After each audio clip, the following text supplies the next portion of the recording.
Decoding of the painting Le Festin de Dieu, The Feast of the Gods, by the Dutch painter Jan van Bijlert, 1635–1640, displayed in the Musée Magnin in Dijon, France, as the reflection of his satirical view of the depicted characters while preserving the message of the painting.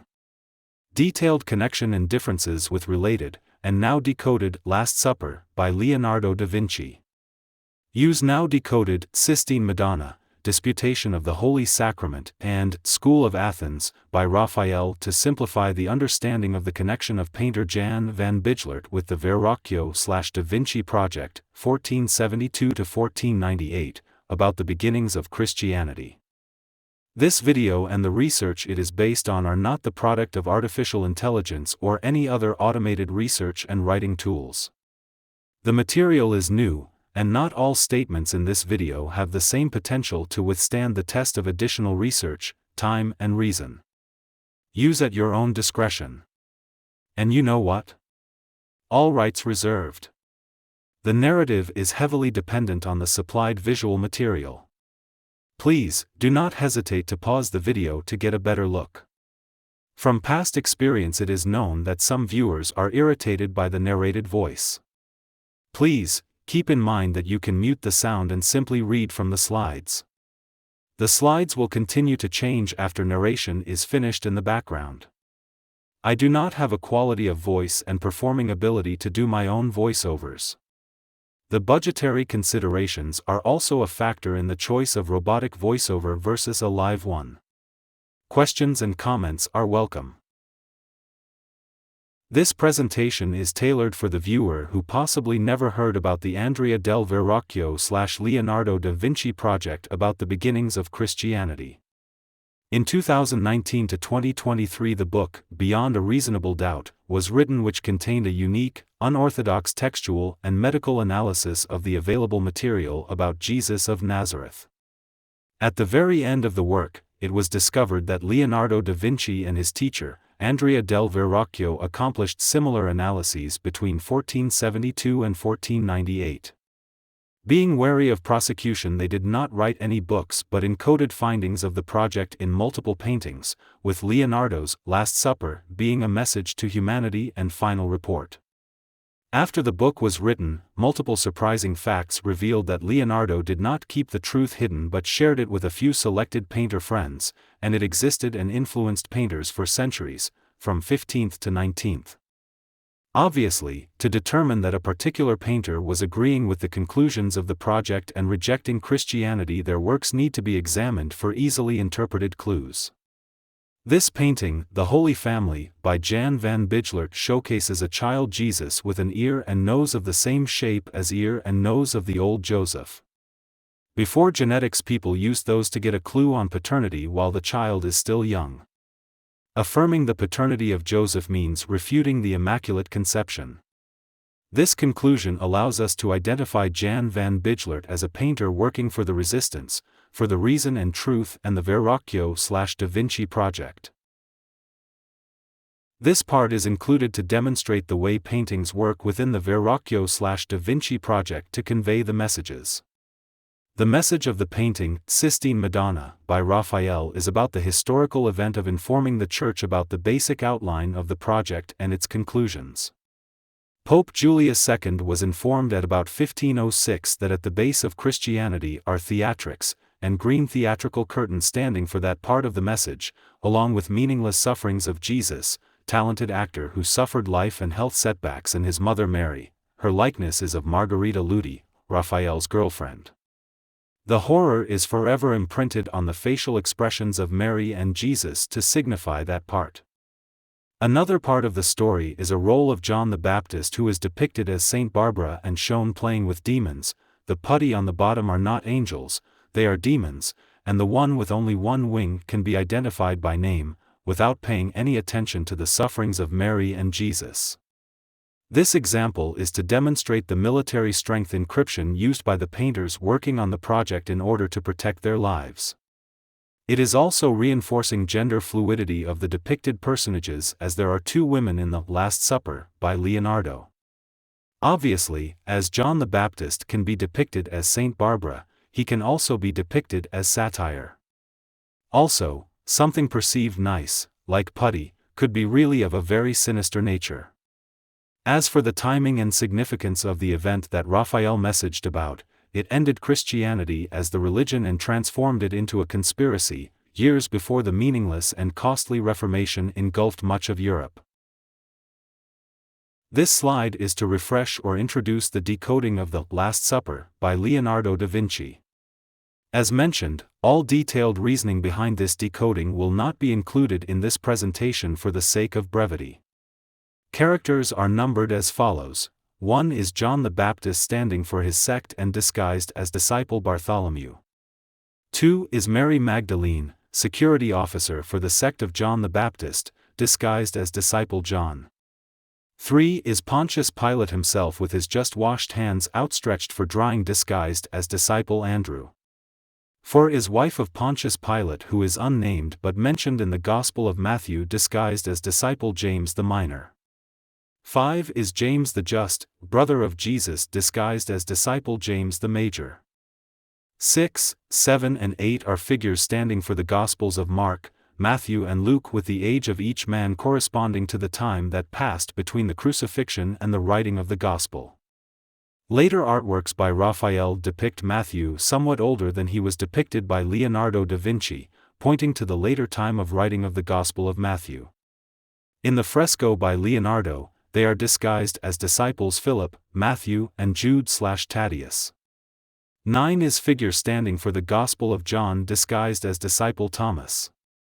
10 is a figure standing for traditional Judaism disguised as disciple Simon Zealot. Jesus, Peter and Judas are depicted as themselves, with the note that Jesus was a professional performer and suffered from the onset of neurological conditions. He was coerced by the sect of John the Baptist to do very risky performing ministry on behalf of the sect. Peter and Judas were professional swordsmen and his bodyguards assigned to him by the sect. This slide will showcase the decoding of the Last Supper by Giorgio Vasari based on inference to Leonardo's Last Supper.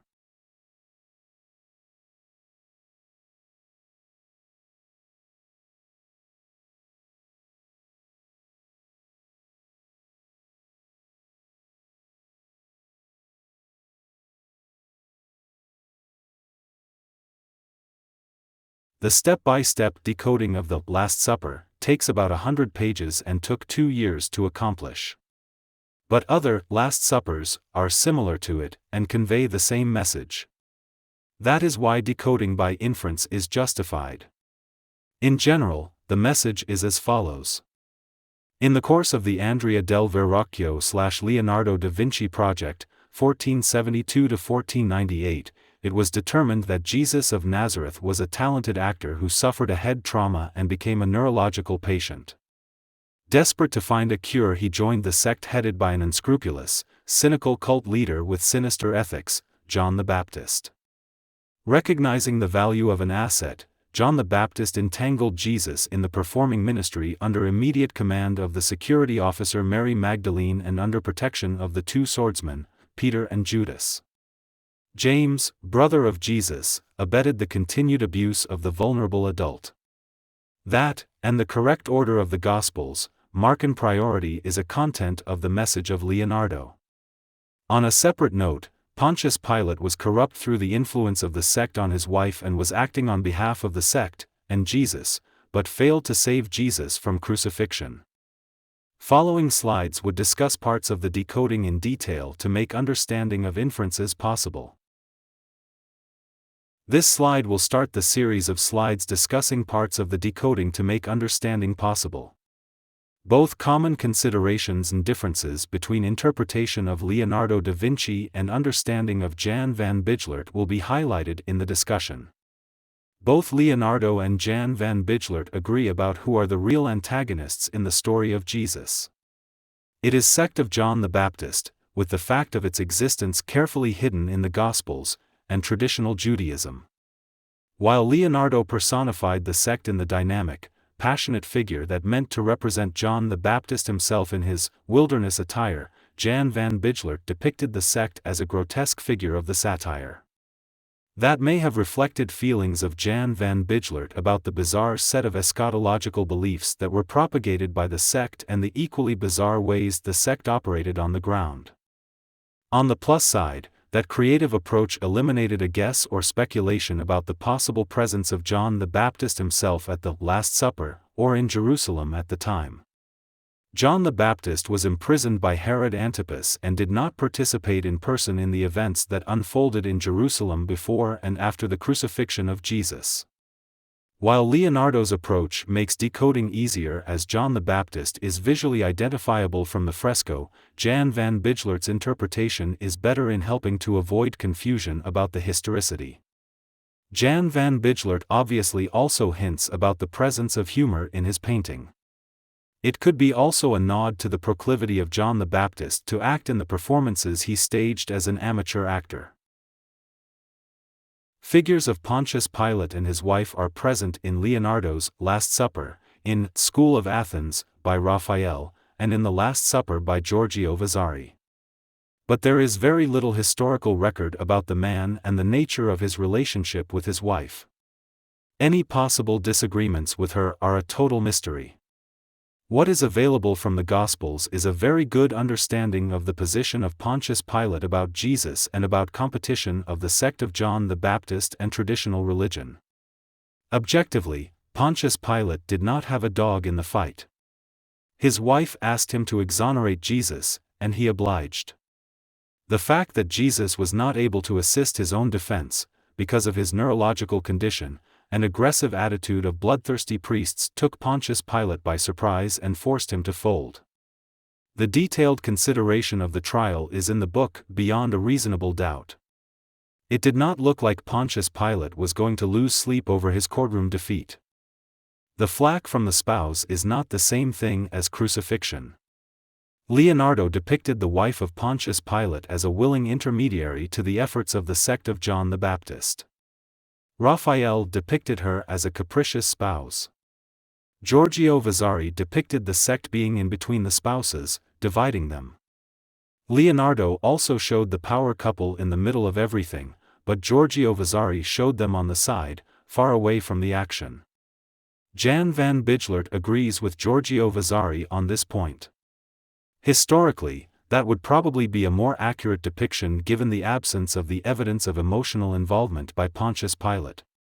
3 older depictions show Pilate's just-washed hands outstretched to dry, with Leonardo's depiction of hands most prolific, but Jan van Bijlert chose a slightly different route to describe pathetic Pontius Pilate and his fiasco at the trial of Jesus. He depicted Pontius Pilate with the childish or even girly face. It is an inference to the fact that he was outplayed like a child in the entangled politics of the Holy Land by the much more experienced high priest and his allies.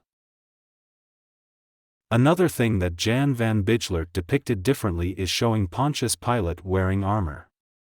That could be a nod to Pontius Pilate's birthright of being Roman equestrian, which roughly translates as a knight. Irony is, from what little we know about Pontius Pilate, he did most of his service to Rome in the elite corps of desk riders within formidable imperial command of logistics and supply. It could also be a nod to his position of power in the Holy Land. His opposite during the trial and on the painting is nearly naked man, a bloodthirsty high priest with not much power outside of Jerusalem and walls of the temple, but the one who outwitted Pontius Pilate at the trial and forced him to sign off on the execution of Jesus. Armor of Pontius Pilate also could be an inference to the Raphael school of Athens, as Roman centurion, also of equestrian origin because of his young age, in armor shown conversing with him, possibly about upcoming Jesus' trial. Hypothetically, it is the same one mentioned in the centurion in his servant story from the Gospels, and also a domestic partner of Mary Magdalene, as depicted by Raphael, watching her back. Common equestrian origin made a connection between ordinary centurion and Pontius Pilate possible to contemplate.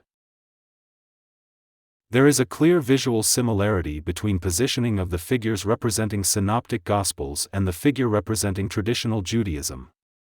Just as in the Last Supper, by Leonardo, Jan van Bijlert depicted 3 figures of different ages.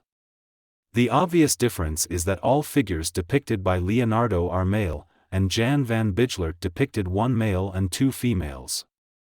The ages of each figure are supposed to represent the time that passed since the crucifixion until the particular Gospel was written.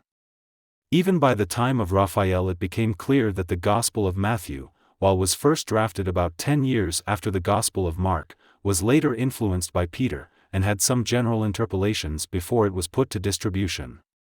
Raphael depicted Matthew much older than Leonardo did.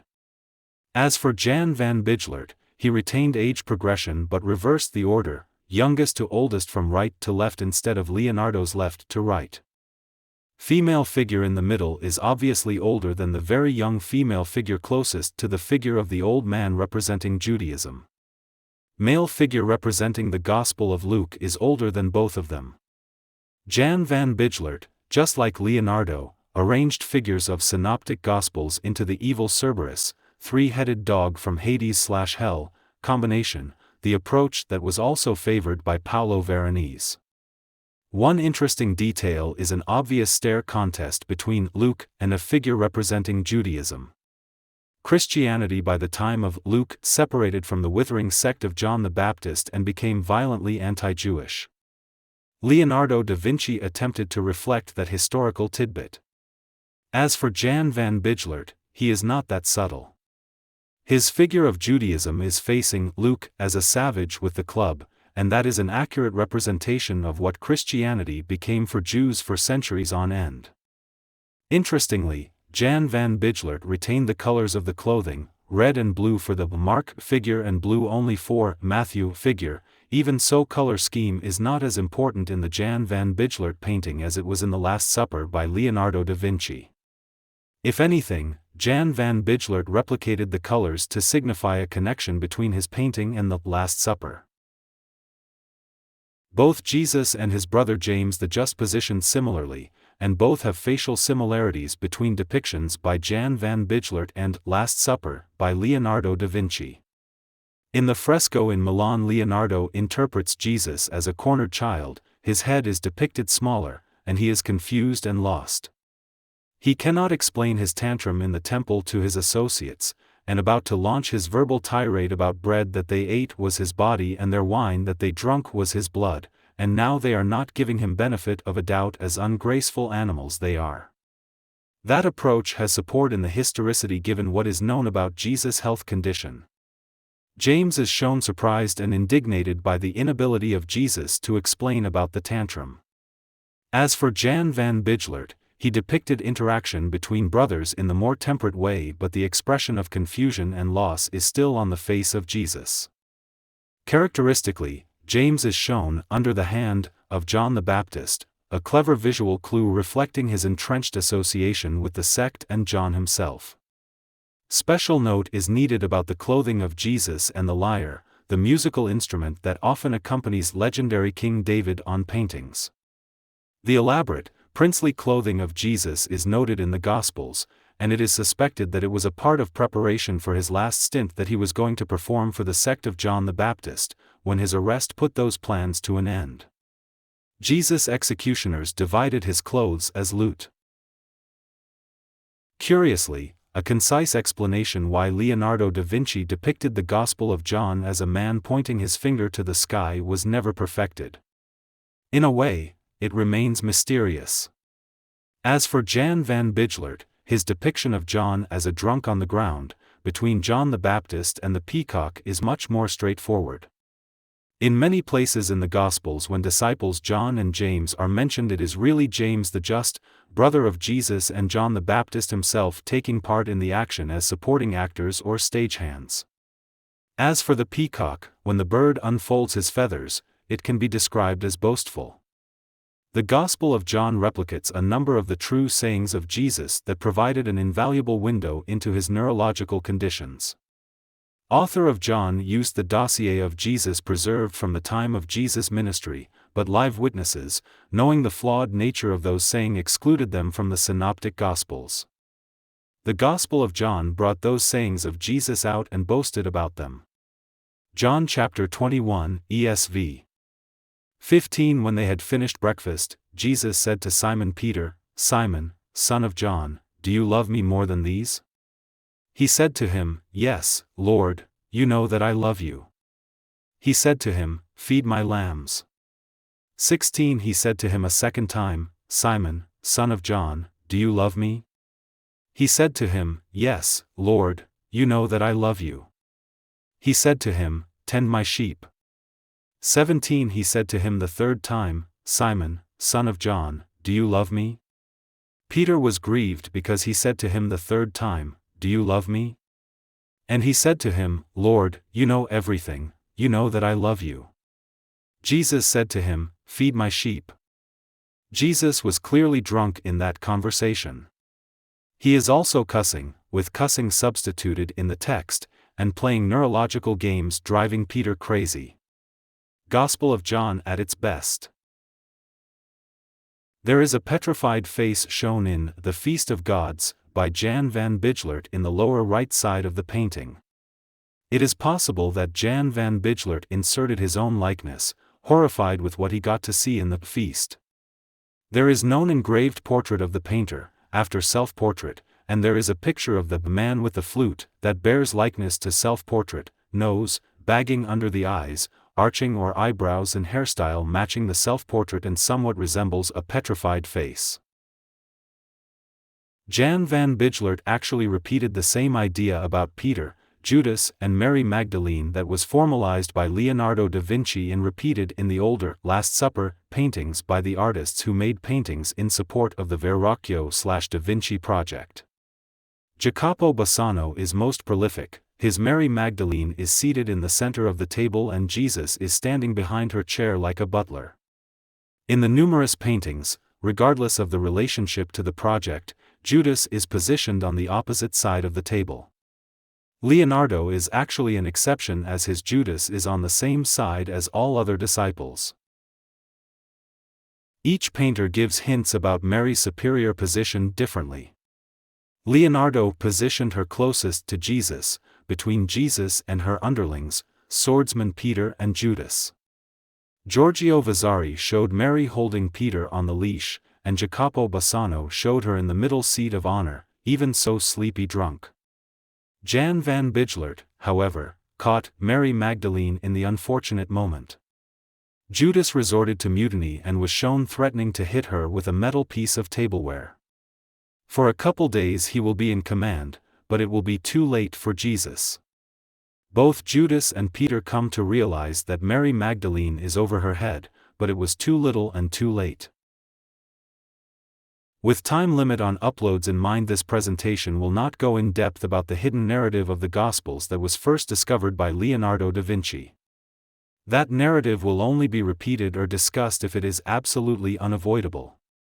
Instead, the focus of this presentation will be on the ways Jan van Bijlert encoded the true identity of his personages, and the related references. As it was mentioned before, the two putti on Sistine Madonna by Raphael are actually demons. There are 7 putti demons in The Feast of Gods, reused by Jan van Bijlert as a hint to Mary's identity. In Mark 16 verse 9 ESV, now when he rose early on the first day of the week, he appeared first to Mary Magdalene, from whom he had cast out 7 demons. Luke 8 verse 2 has a similar reference to 7 demons of Mary Magdalene. Apparently, those 7 demons were not cast very far, and one of them is still embraced by Mary Magdalene, as depicted by Jan van Bijlert. Even more interesting is the reasoning for depicting Peter as a topless woman. There is a personage in the Bible called Whore of Babylon. It has a deeply negative connotation and is mentioned in the Revelation part as Babylon the Great, the mother of harlots and abominations of the earth. The thinking behind goes as deep as Babylon captivity of the Hebrews. Lifestyle in Babylon was a complete culture shock to Hebrews and imprinted in the collective memory as epitome of sinful impropriety. When the Whore of Babylon was referenced, it did not mean some evil female personage, it meant the city of Babylon itself personified as such a woman in the imagination of many Hebrews and Hebrew writers. By the time of Jesus, the story of Babylon was ancient history, and when personages and writers of the New Testament mentioned Whore of Babylon, they usually refer to the city of Rome, as culturally opposite to the expat Jews as Babylon was to their ancestors. The above-mentioned reference from Revelations is no exception. Contextually, this part of the Bible is about Rome. In the book or epistle called 1 Peter, at the very end, one of the final greetings is 1 Peter 5, verse 13, KJB. 13 The church that is at Babylon, elected together with you, saluteth you, and so doth Marcus my son. Most obviously by Jan van Bijlert satirically equating the Church of Rome, denigrated as Babylon by Peter, to the whore of Babylon. He depicted her as a drunk topless woman.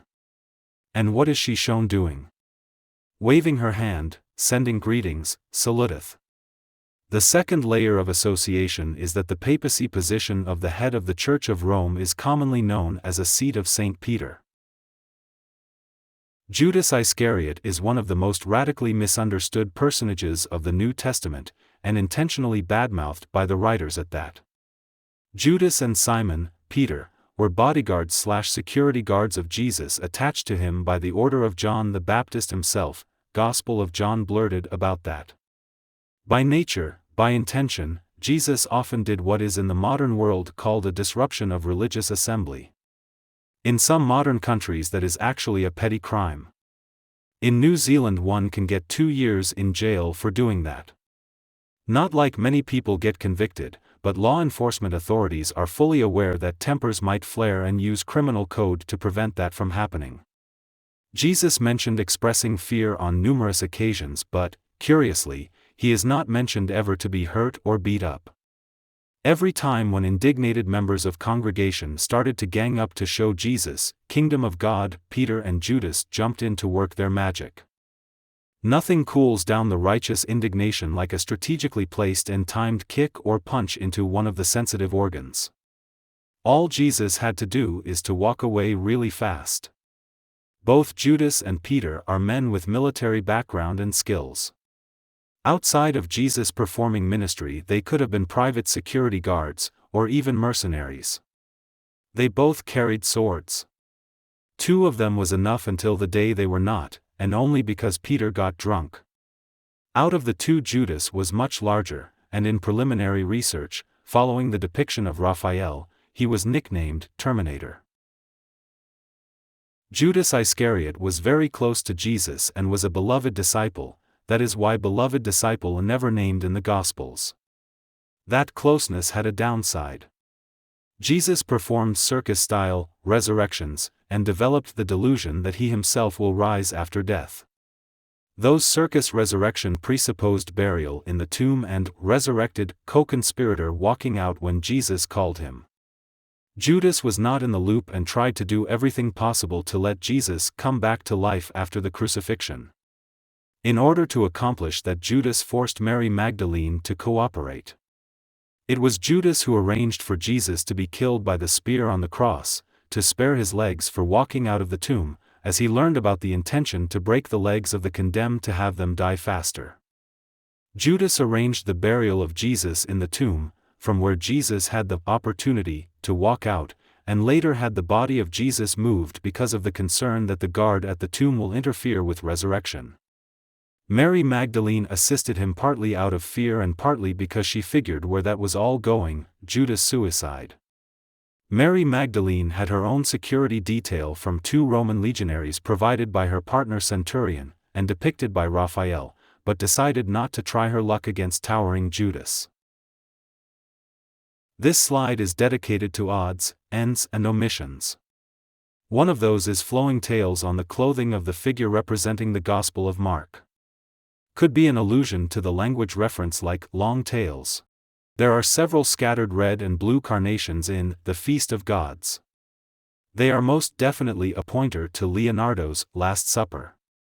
There are sets of blue and red carnations in the Last Supper, indicating allegiances or associations by the numbers. They are observable again after the latest restoration, also they were obliterated for several centuries. It should also be noted that Jan van Bijlert was not the first painter who depicted John the Baptist as satire. The work of Parmigiano from 2 centuries prior depicts Venus, Cupid and satire repurposed as Mary, child Jesus and John the Baptist in the Vision of Saint Jerome. Curiously, while the raciness of the Feast of Gods is not objectionable due to its alleged pure decorative purpose, the Vision of Saint Jerome was actually meant to be displayed in a church. Yet another thing, the depiction of Jesus in the fashion of the legendary King David could be an allusion to the verbal handshake Jesus, the son of David, that helped Jesus to identify from the crowd the beggar with whom his associates or Mary Magdalene herself arranged to be cured by Jesus a day or two before Jesus would arrive at the next town.